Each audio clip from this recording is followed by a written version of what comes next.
Capítulo 4.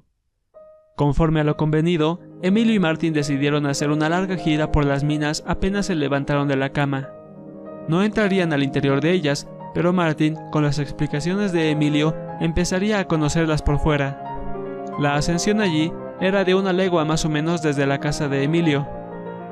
Hacía un tiempo magnífico, el viento soplaba ahora con escasa fuerza, por más que a ratos diese muestras de desatarse. El sol de la mañana lucía soberbio en un cielo donde no se veía ni una nubecilla. Los dos paseantes caminaban con lentitud, porque Emilio temía que Martin, por su falta de costumbre en aquellas latitudes, fuese atacado del soroche. Martin veía a su frente una serranía árida y nada atrayente. Era la del gran mineral de Yayagua con que tanto había soñado. Bajo la luz viva del sol, veíase brillar en el camino una infinidad de partículas metalíferas. Ya eran guijarros incrustados con crecientes que reflejaban el sol. Ya era la misma tierra sembrada de moléculas luminosas. «Esta tierra es tan rica», dijo Emilio, «que aun cuando alces solo un puñado de ella, siempre hallarás cierta proporción de metal». «¿De oro?», preguntó Martin con codicia. «De estaño, que es lo mismo, pues que lo uno se consigue con lo otro. Aquí el estaño está en todas partes, en el seno de la tierra y en su superficie, en la arena, en las piedras, en el agua y en el aire», añadió Martin con buen humor. «También, y por ende, en la ropa de las personas, en su piel, en sus pulmones, en su estómago». «¿Y en su cerebro?». «En su cerebro sobre todo. Hay muchos en que el estaño produce tal obsesión que bien se puede decir que tienen el cerebro de puro estaño». «Cierto». A medida que avanzaban, descubría Martin nuevos puntos de vista. La montaña que le enseñaba a su compañero como el gran macizo que estaba en el principal núcleo de las minas. Se iba descubriendo y destacando más próxima y distinta. El camino que seguían se dibujaba a lo lejos en grandes zigzag que se encarmaban hasta la cúspide. El gran cerro mostraba sus profundas arrugas que denunciaban su vejez. Enormes fallerones hacían contrastar con aquellas, empinándose sobre el cerro como gigantescas verrugas, y en las rugosidades, y los fallerones, y los flancos y las pendientes se divisaban agujeros junto a los cuales había montones de tierra y rocas. Emilio señaló a Martin los dos más grandes desmontones, en uno de color azulado y el otro blanquecino, diciéndole que eran las dos minas importantes de Yayagua, la azul y la blanca. Habían subido una pequeña pero empinada cuesta y descansaron por un buen rato. Junto a un grupo de casas muy próximas, se veían tendidas en el suelo varias carpas en las que había proporciones de una tierra negruzca que varias mujeres revolvían. «Es el metal lavado que van haciendo secar», dijo Emilio. De cuando en cuando pasaban junto a los paseantes, hombres, mujeres o niños, siempre muy sucios. Sus rostros, bajo una capa de tierra negra, parecían pintados con carbón. Martin, mirando una de estas figuras, exclamó: «¿Cuánto polvo hay en estos lugares?». «Ya lo creo. Este es el país del polvo. Nadie se libra de él. El polvo es el rey, como un símbolo. La misma industria se reduce a hacer polvo». «Pero, ¿es que esta gente nunca se lava?». «¿Ni para qué se va a lavar? Fíjate en ese hombre que está con una máscara negra. Si se lo saca a fuerza de agua y jabón, en media hora volverá a estar lo mismo. Aquí ya nadie se cuida de lavarse. Van con su polvo a cuestas y duermen con él. Ese otro hombre, que parece con guantes negros, dentro de poco engullirá sus alimentos, ennegreciéndolos con sus propias manos». Continuaron andando. Martin veía en las proximidades del campo casuchas de mineros hechas de piedras y barro torpemente conglomeradas, con techos de paja y con puertas tan bajas que para trajinar por ellas había que doblarse por completo. Junto a varias de estas casas se veían mujeres sucias, chiquillos semidesnudos, perros, cerdos, gallinas y aún jumentos, todo en amigable compañía. Luego, algo más se veía: boquerones abiertos en las rocas, negros, siniestros, amenazadores, pero dejando notar que en su seno también rebullía la vida. ¿Aquellas son cuevas?, preguntó Martin. Sí, son cuevas. Y parece que están habitadas. Ya lo creo. Como que construyen una de las habitaciones humanas más disputadas. Pero ahí las gentes deben vivir como fieras. ¿Es que no se abastecen las casas? No las hay para todos, y aun habiéndolas, los mineros suelen preferir esas cuevas, porque las casuchas que muy difícilmente hacen construir los patrones son tan mal hechas que es un tormento vivir en ellas. Efectivamente, más adelante se divisaba fila de cuartos pequeños y bajos, a los que solo algunos llevaban techos de calamina o paja. Algunos, a guisa de techo, mostraban telas remendadas, sostenidas sobre sus paredes con estacas y con piedras. Otros no eran sino solares de todos modos. La gente pululaba en ellos. Oíanse los chillidos de los niños y los gritos de las mujeres. El humo salía en tenues columnas de tan pobres viviendas. Los paseantes volvieron a sentarse. Habían ya subido una gran parte del cerro.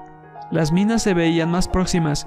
El camino que acababan de recorrer se perdía a lo lejos, hacia las faldas del cerro, como una faja blanquecina y estrecha, sembrando a trechos por los transeúntes que a la distancia apenas parecían puntos. El sol continuaba brillando con admirable limpidez. Los techos de calamina de las casas distantes lanzaban reflejos ofensivos a los ojos. Por sobre las cabezas de los dos amigos, a una altura enorme, pasaban los dos cables de andarivel arrastrando sus negras vagonetas.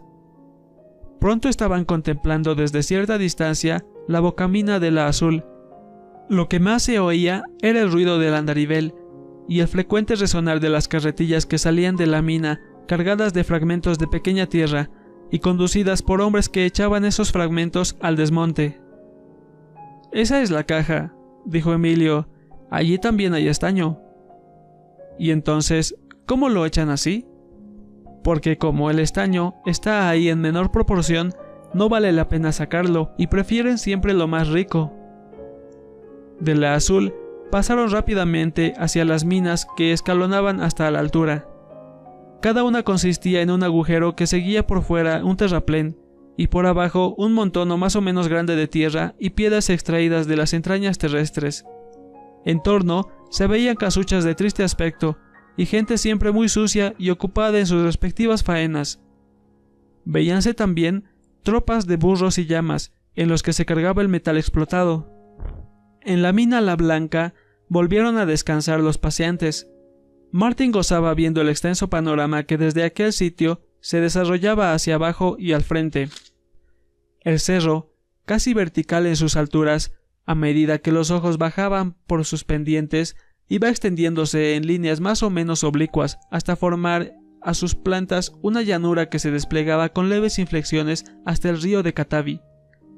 En la banda opuesta de este río se veía enfiladas serranías áridas y rojizas, detrás de las cuales aparecían otras y otras hasta cerrar el horizonte, en cuyo confín adquiría un tinte violado que encantaba a Martin. Y el sol continuaba pomposamente claro, el cielo sin una nube y el viento siempre contenido, solo a ratos daba resoplidos fuertes que levantaban torbellinos de polvo que por un momento turbaban la diafanidad del ambiente. Emilio sacó de su arrobamiento a Martin, señalando un grupo de mujeres en el terraplén de La Blanca. «¿Quiénes son? ¿Qué hacen?», preguntó Martin. «Son las Payiris. Trabajan, ya lo ves». En efecto trabajaban, sentadas sobre el suelo, formando grupos más o menos pintorescos, vestidas de trajes policromos, inclinaban la espalda y movían con monótona regularidad un poco los brazos armando un martillo que hacían caer sobre los trozos de piedra metálica que fueran sostenidas con el otro brazo. Su oficio consistía en reducir a diminutos pedazos los grandes trozos que los mineros extraían del interior de la tierra. Había entre ellas viejecitas cuyas manos temblorosas esgrimían el martillo con torpeza, dándose frecuentes golpes en los dedos. Había mozas, varias de arrogante aspecto pero siempre sucias, trabajando por lo general con aire de mala gana. Había aún chiquillas de 10 años o 12 años que eran las que trabajaban con más entusiasmo y actividad. Las más llevaban los dedos vendados o mostrando al aire feas llagas ocasionadas por el martillo o por las piedras. Muchas tenían los labios verdosos y los carrillos abultados por la coca que iban mascando. Unas estaban con la espalda cubierta de rebozos rojos, verdes, amarillos o de otros colores. Otras no llevaban más que una manteleta inmunda o algún andrajo sobre el cuello. Todas tenían el rostro pintarrajeado por el polvo que se desprendía del metal desmenuzado. Formaban series de figuras grotescas que inspiraban al mismo tiempo risa, compasión, repugnancia y rabia. Lo que más impresionó a Martin fue ver junto a varias de estas mujeres que eran madres a sus pobres hijos, criaturas de 1 o 2 años, con las cabecitas envueltas en pañuelos ennegrecidos, con la cara empolvada, los miembros ateridos y sentadas en un lado de sus madres, a las que parecían ver trabajar con gran entretenimiento. Sonaron algunas campanadas y al momento se levantaron las mujeres, sacudiéronse las polleras y se dispersaron en distintas direcciones. Era la hora del almuerzo. Los paseantes ya no tenían tiempo de ir a almorzar al hotel, del que se habían alejado más de 1 legua, y entonces Emilio dispuso que irían a una ranchería vecina donde tenía conocidos que les podían atender. Caminando por confusos vericuetos, Emilio condujo a Martin hasta una depresión del cerro en la que había un grupo de habitaciones humanas. «¡Hola, mi amigo Sánchez!», exclamó, parándose a conversar con un minero viejo que se había asomado a una puerta. Díjole que venía sin almorzar él y su compañero, y que les hiciese preparar un buen asado y huevos.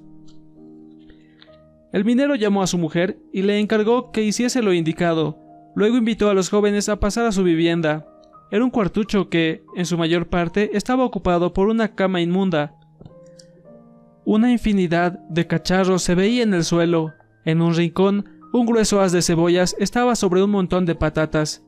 De una estaca clavada en la pared pendía un cerdo descuartizado, cuyos músculos rojos y grasas blancas causaban antojo en Emilio, que declaró que sentía mucha hambre. Había también clavados en las paredes ahumadas mecheros, barrenos y otros útiles. Los muros y el techo, cubiertos de hollín y de polvo, que daban fúnebre aspecto a la vivienda. La mujer de Sánchez entró armada de un cuchillo y cortó un buen pedazo de aquella carne que iba excitando el apetito de Emilio. Este dijo a su amigo: «Bueno, ya has visto una habitación de minero, habitación que es a la vez cocina, despensa y dormitorio. Ahora, mientras nos preparan el asado, vamos a dar una vueltecita por las otras casas». Las otras casas que visitaron eran sobre poco más o menos del mismo corte que la de Sánchez, siendo varias aún más miserables y constituyendo asquerosos chiqueros en la que estaban conformados hombres y animales. A una de ellas aún les fue imposible entrar, porque el suelo estaba ocupado por una sola cama en la que dormían 4 mineros juntos. El uno roncaba con furia, sin que sus compañeros se diesen por entendidos. Otro había arrimado la terrosa cabeza contra la boca de su vecino, que profundamente dormido daba resoplidos silbantes.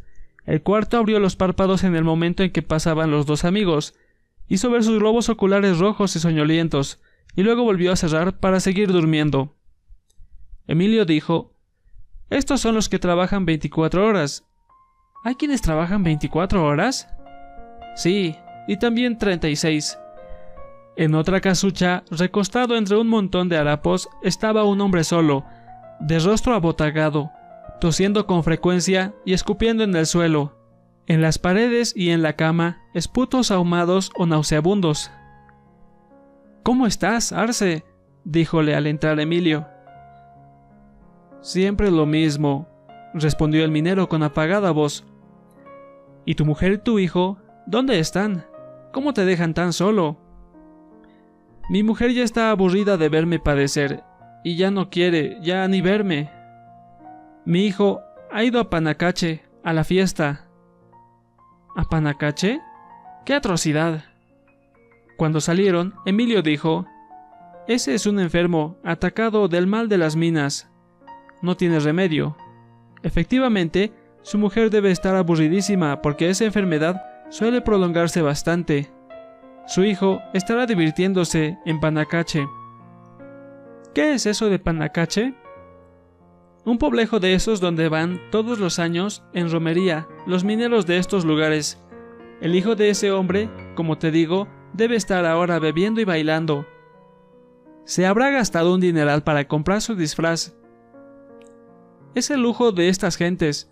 Gastan hasta su último peso por vestirse de diablos, monos y osos, beber y hacer beber a otros, brincar días enteros en los campos y pueblos y llenar de atenciones y comestibles a los curas. Pero es una iniquidad lo que hace el hijo con el padre enfermo, dejándole así, solo y desamparado. Al contrario, él debe estar en la seguridad de que va haciendo una buena obra. Espera que con su peregrinación ha de conseguir que sane su padre. Este mismo debe abrigar esa esperanza. Esa es la fe. Llegaron al pie de un gran peñasco que se elevaba sombrío y casi verticalmente. A sus plantas se veía una enorme oquedad a cuyos lados se había levantado unos muros de piedra para formar una casa. La misma peña le servía de techo. Una puerta y una ventana se destacaban con mucha regularidad en el muro. Allí vivían 2 familias numerosas. «Esto se llama el convento», dijo Emilio. «Ahí ves una transición de las casas a la cueva. Hemos visto ya las casas puras como la de Sánchez.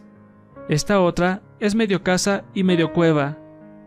Vamos un poco y veremos las cuevas puras también». En efecto, a pocos pasos se veía la peña horadada a diferentes alturas por agujeros más o menos grandes y profundos, en los que trajinaban gentes y bestias. Uno de estos agujeros estaba tan alto que debía ser difícil el acceso a él, pero se veía que estaba habitado, pues algunas figuras humanas atisbaban por allí como por una ventana. Emilio entró e incitó a Martin a entrar en la primera cueva. Para hacerlo, tuvieron que andar a gatas, y dentro de la cueva se daban frecuentes golpes en la cabeza y la espalda al querer enderezarse. Una mujer cocinaba tranquila entre un montón de hieretas y mondaduras de patatas. Ni aún la distinguió Martin, a consecuencia de la oscuridad y el humo. Cuando salió, tenía la ropa, las manos y la cara tiznadas de negro, después de lo cual no quiso más repetir tales pruebas. Sánchez apareció anunciando que el asado y huevos estaban preparados y los jóvenes volvieron a la casa del minero a tomar ese sencillo desayuno. Tomáronlo afuera, al aire y la luz, poniendo sobre sus rodillas los platos. A Emilio le supo muy bien su ración. Entre bocado y bocado hablaba con Sánchez. «¿Qué es de tus hijos?» «Están en su punta». «¿Y tú?» «Estaré esta tarde. Estoy de punta de noche». «¿Punta?», dijo Emilio a Martin. «Es el trabajo correspondiente al día o la noche. Hay una punta de día y otra de noche, que comprende a los trabajadores que tienen faena de 12 horas. Martin exclamó dirigiéndose al minero. «¿Y estás contento con el trabajo de las minas?» «¿Qué vamos a hacer? Para vivir hay que trabajar». «Me figuro que no será muy divertido estar ahí dentro, en el interior de la tierra, sin ver luz». «A veces es mejor estar aquí afuera, ¿no es verdad, don Emilio?» «Así es, sobre todo en la estación lluviosa y en el invierno. Muchos mineros prefieren las profundidades de las minas a sus asquerosas pocilgas, donde el frío y el viento y la lluvia y la nieve les disputan el terreno y combaten sin tregua. Figúrate que a las casas se entra diariamente el agua. Filtran las paredes y el suelo es un charco, y aun cuando vuelven del buen trabajo, ya el sol y el aire no pueden desencadenar pronto la humedad de estas mazmorras. De modo que sus moradores huyen de ellas, yéndose a los campos o entrando a las minas.